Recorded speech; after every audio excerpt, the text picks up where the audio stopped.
water, energy, food. Three essentials, three systems, one fragile balance. They're the foundation of modern life.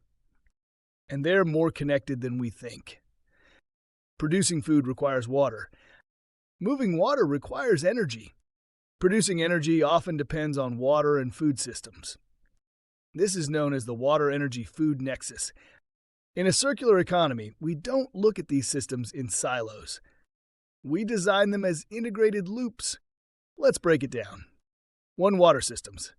Traditional water systems are linear.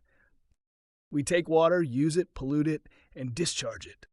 Circular water systems aim to reduce consumption, recycle gray water, recover nutrients and energy from wastewater. Cities like Singapore reclaim used water into ultra-clean new water. Eco-industrial parks share water between factories, where one facility's wastewater becomes another's input. Some farms use drip irrigation and closed-loop aquaponics to grow more with less. 2. Energy systems.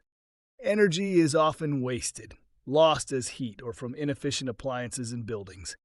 Circular energy systems focus on renewables like solar, wind, geothermal, decentralized grids that localize energy use, energy recovery from waste streams. Examples include biogas from food waste powering local homes, data centers whose waste heat warms nearby buildings, microgrids that reduce transmission loss and increase resilience. Circular energy is clean, local, and smart. Food systems. Today's food system is deeply wasteful.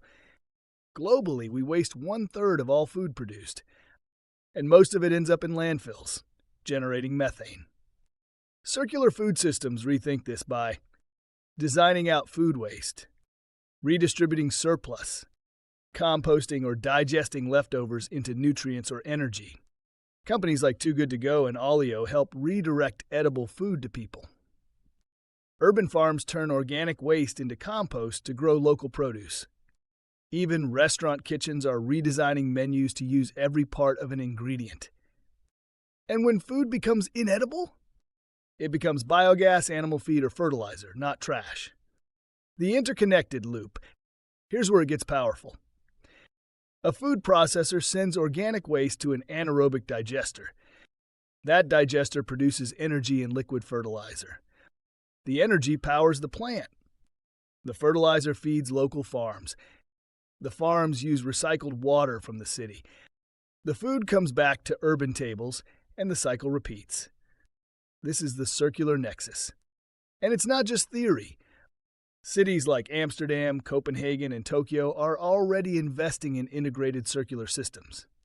Even the United Nations supports nexus thinking as part of its Sustainable Development Goals.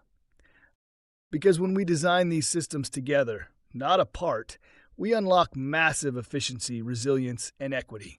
But it takes coordination between farmers and utilities, between engineers and policymakers, between households and cities. The takeaway? The circular economy isn't just about products.